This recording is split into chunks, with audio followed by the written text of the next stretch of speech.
মোহাম্মদপুরের মতো একটা এলাকা যেখানে বহু বছর যাবৎ একটা আমি বলবো যে অপরাধীদের অভয়ারণ্য হয়েছে।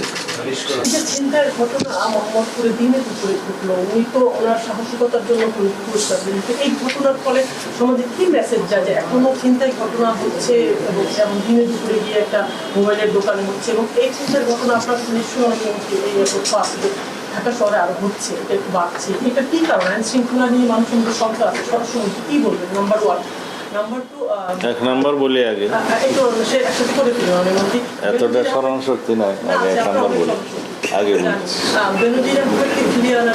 ওইটা আলাদা করে বললে ভালো হবে না, পরে।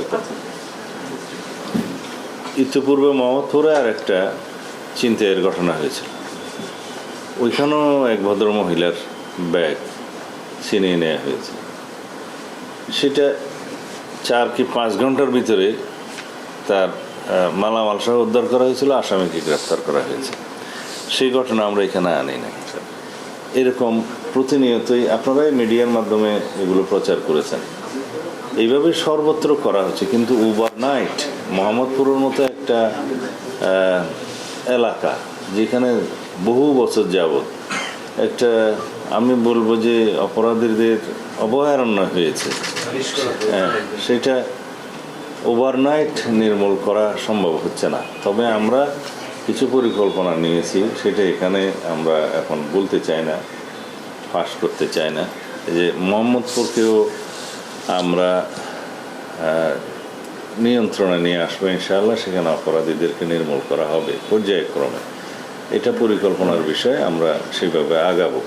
তবে এই বিষয়গুলো আমরা অ্যাড্রেস করছি, যেটাই আমাদের নজরে আসছে, যেটাই থানার মধ্যে রিপোর্ট করা হবে বা মামলা করা হবে বা গণমাধ্যমের মাধ্যমে, সোশ্যাল মিডিয়ার মাধ্যমে যেটা আমাদের নজরে আসবে, সেগুলো আমরা তাৎক্ষণিকভাবে আমরা অ্যাড্রেস করব।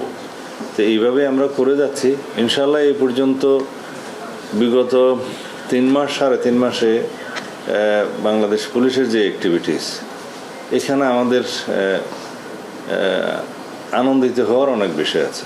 আমাদের পুলিশ সদস্যদের উৎসাহিত করার জন্য, অনুপ্রাণিত করার জন্য আমরা এই কাজগুলো করছি, তারা তাদের দায়িত্ব যাতে সঠিকভাবে পালন করে। তবে 2-1টা ঘটনা যদি তাৎক্ষণিকভাবে অ্যাড্রেস নাও করা যায়, সেটা আমাদের তদন্তের মধ্যে থাকবে এবং সেটা যথাসময়ে সেটা অ্যাড্রেস করা।